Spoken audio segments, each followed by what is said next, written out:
Good evening. We're not quarreling now. Good evening. How are you? How was your day? I know most of us are coming from work, so just encourage the person beside you. Say sorry. That's what you tell the gospel. Sorry. All right. I want to just take a quick session, very quick, and it is born out of my interactions with a few of us, and it seems to me that there is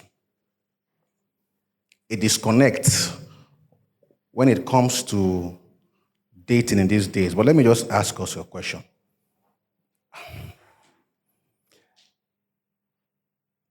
The way we farm today in the world, was it how we farmed 100 years ago in the world? Huh? Come on, talk with me. Talk to me now. No. Are there consequences of that shift?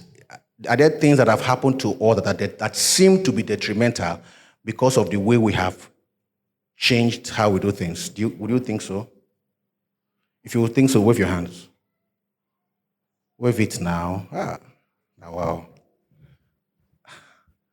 Okay. If you think there is no problem in the way the world has become because of how we farm and how we grow our food, wave your hands.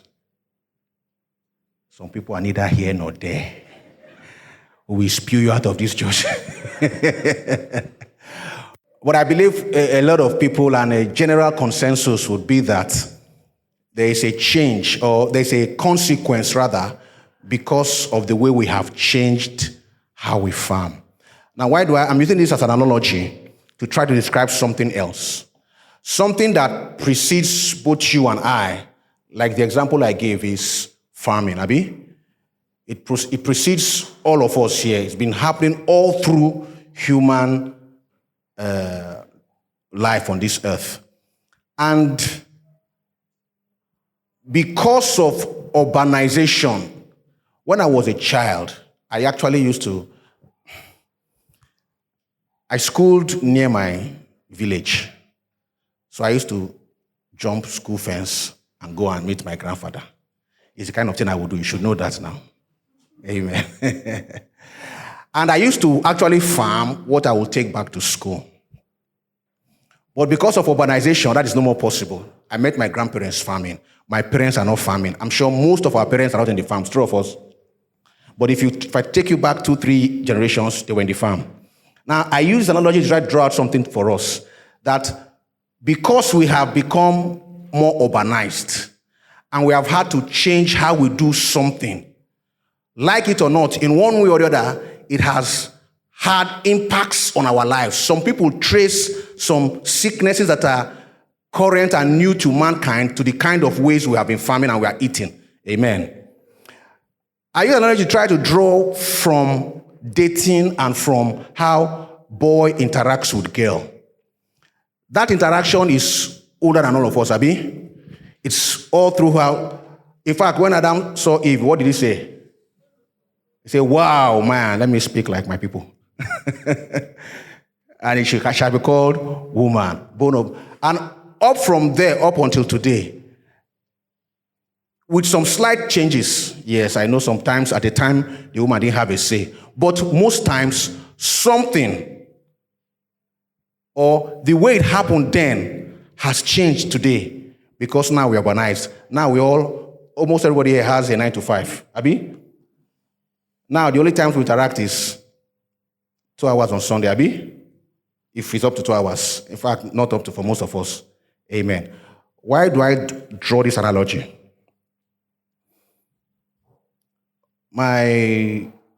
When I was a young boy, when I was a very young boy, my senior brother made a statement that I have never forgotten. And I want to make that statement to us. And then from there, flesh out the remaining things I want to say to us this evening. My brother told me, he said that in human interaction, as relationships grow, demands increase.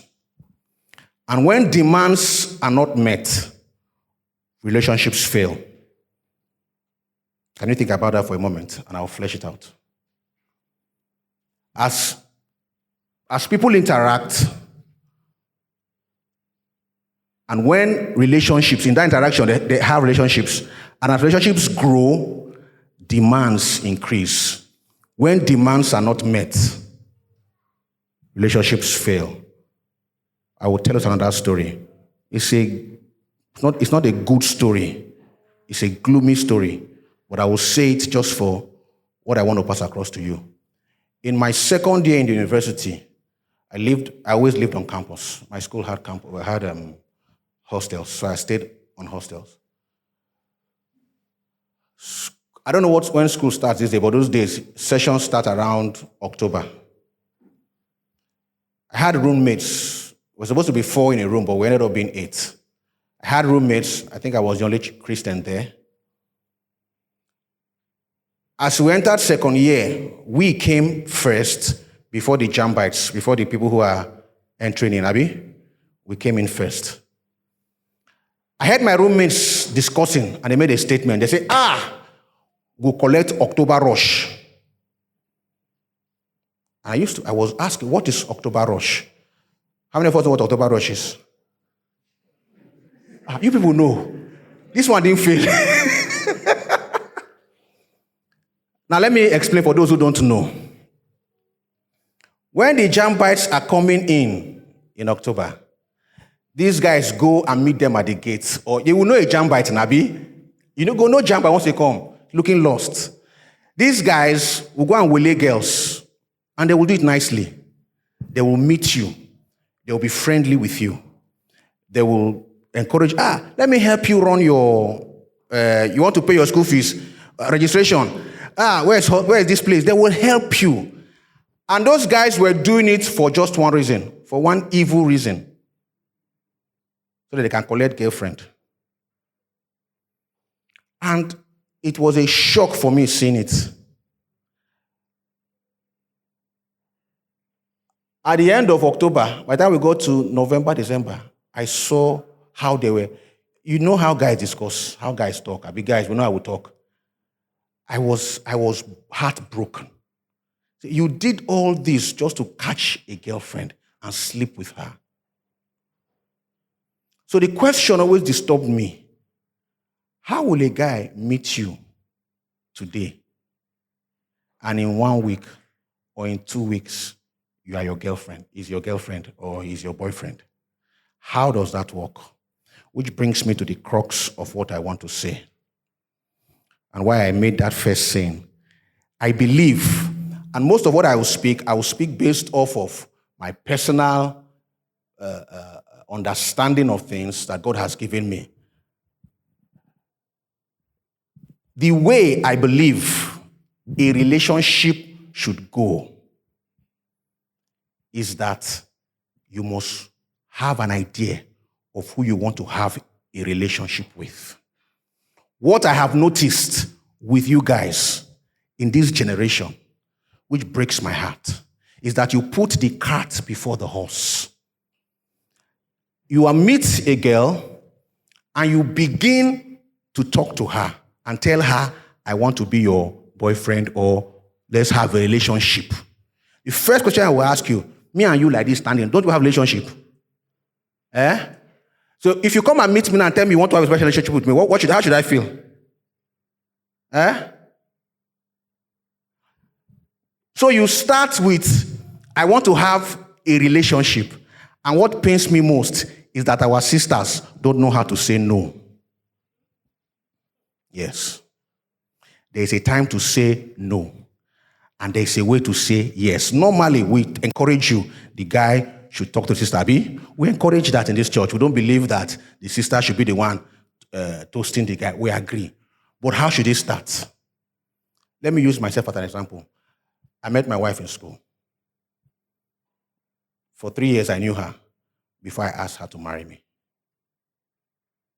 What happens if I meet you today and I ask you to marry me without knowing what I'm getting married to?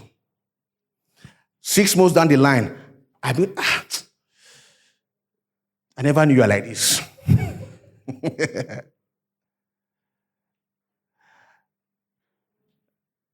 Remember how I started? I started that as relationships grow, demands increase. Let me explain that to you. Let me use Monachim as an example. We pal, Abi. We are good, Abi. The first day you met me, could you ask me for 1,000 naira? Eh? Could any of you have done that? But now, can you ask me for 1,000 naira?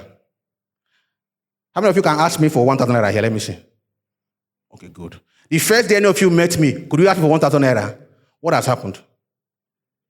Eh? What has happened?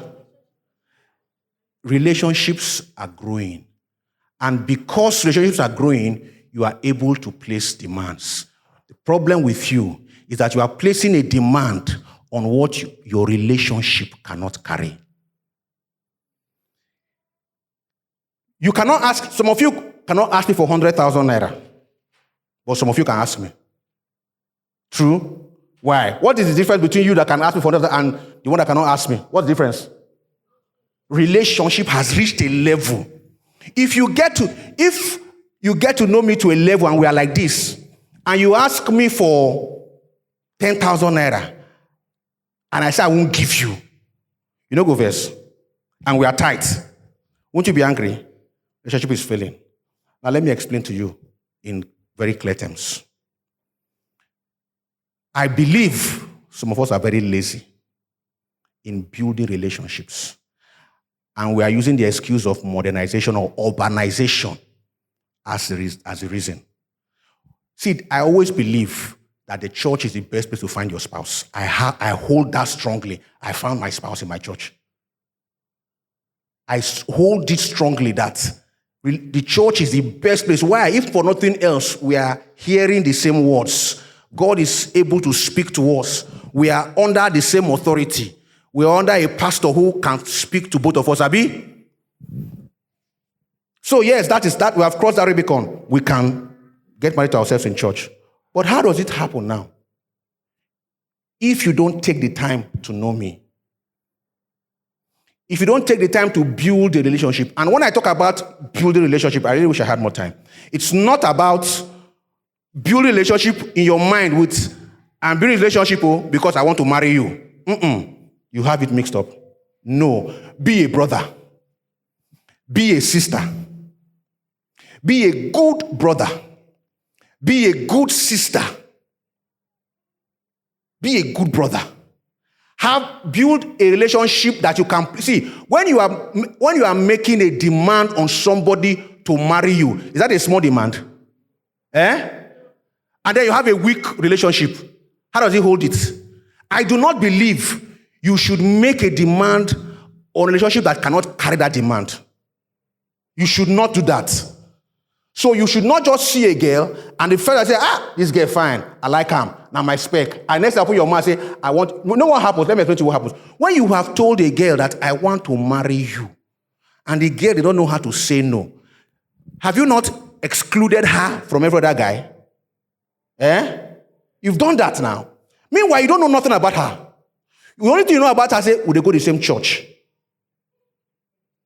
That's the only thing you know about her, would they go to the same church? You know nothing else about her. 3 months down the line, this girl get crocro, I don't know. This boy, his leg is bent. You start seeing things. Why?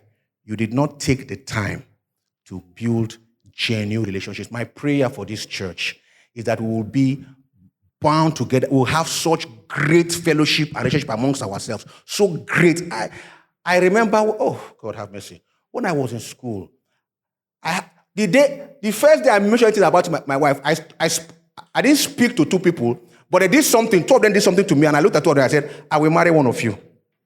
And they were laughing. And at that time, I had none of them in my heart and in my mind. But I knew them. I knew them well enough. I'd cried with them together. We had laughed together.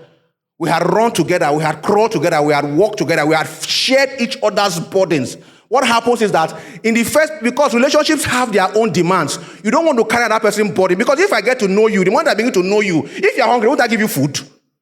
People don't want to carry that burden. So they don't even want to have that relationship with your brothers. But if I cannot place a burden on you for food, why should I place it for marriage? Are you understanding me? Brothers, have good relationships with your sister. I was appalled here one day. I won't mention their names. 2 people here. My brother and my sister. They are friends. Very good friends. I see them every day in church, come together, go together. One day I say, okay, I want to know your house. Let's go together. I say, okay, you are a friend now. Follow us now. On the way, and I ask, I don't know your house. You don't know her house. You don't know her house. And I've known you for 2 years in TC. As friends. I say, Eda, it's Lagos. That's why you have problem. You have Lagos problem. So you cannot take a detour, 30 minutes detour, and say, let me know my brother's house.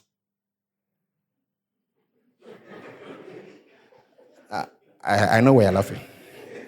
I know you're laughing. I know why you're laughing. I know why you're laughing. I know why you're laughing. But we are children of God, though. Should we know we are children of God? Hope you know we are children of God. I'm speaking with having taken some things for granted, though. Hope you understand. I'm speaking having taken so much for granted. We should not be teaching you some basic things again, even though we know we are still trying. But I'm speaking with so many things taken for granted already that you are children of God. So okay, tell me, if you do not genuinely love somebody, how can you genuinely marry now? If I cannot love you as my brother, or love you as my sister, and just be your friend, and just be your brother, that if you are in a problem, you find yourself stuck on 10 Million Bridge now, who I go call? Rachinedu, where you dey? Abeko save me. Oh. If you don't have that here, you don't have a relationship with anybody here. If you don't have people in this place who you have been able to build relationships with, that if you are stranded before you reach Samaritan phone, you just call them. Say, gracious, where you dey? I'm holding your hand. I beg, help me. And it doesn't have to. And I mean, we can say what I'm telling you, I have lived it. So it's not strange. And I know a few of us here have lived that kind of life. We have lived it. My honest conclusion to you, my brothers and my sisters, is that we have not even built godly relationships enough upon which we can place demands for marriage. Because before I can tell you I want to marry you, or if I can look at you and come and say, this girl, I would like to marry you. What have I seen about you that I like, that I want to marry? Is it only your face? Is it only your body features? Have I seen you when you are angry? Have I seen you when you are sad? Have you seen him when he doesn't have money? Do you know how he reacts when he has too much money? Have you seen him when he's hungry? And have you seen him when he don't chop belefu? Yes, now. Am I speaking out of this world? Am I asking for something that is possible? Only then, brothers. And I'm not saying you should do it special. I said this one, I don't Colombia for my mind. So therefore, make a friend down. God will punish you. No, don't do that. I mean, be a brother. Now, I speak this to those who are, I understand that a few of us might be in a stage of life where we're a bit more mature. If I speak this, I can tell this to my own son.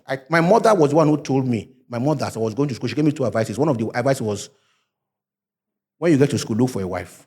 Mama was right. She was right. She was right. So I can tell that to my sons. I can tell that to the younger ones. But what about some of us who have which level of some age or whatever? See, the second thing I also believe is the second best. That there may be a man, maybe it's your elder, maybe it's your pastor, who knows this person. You don't know how, but he knows her. And he knows him. He knows you share the same value, Abi, We share the same value. And then I can come and whisper to your ear and say, this boy, the way I'm looking at you will never find wife. Come, let me help you. But that one is a second-hand knowledge, Nabi. But based off the trust you have for this man, say, okay, this man, Elder, I trust this Elder. He will not carry mental bush. Based off of that trust, I can now come and say, okay, come. I know this person. It's my good girl. Talk to her.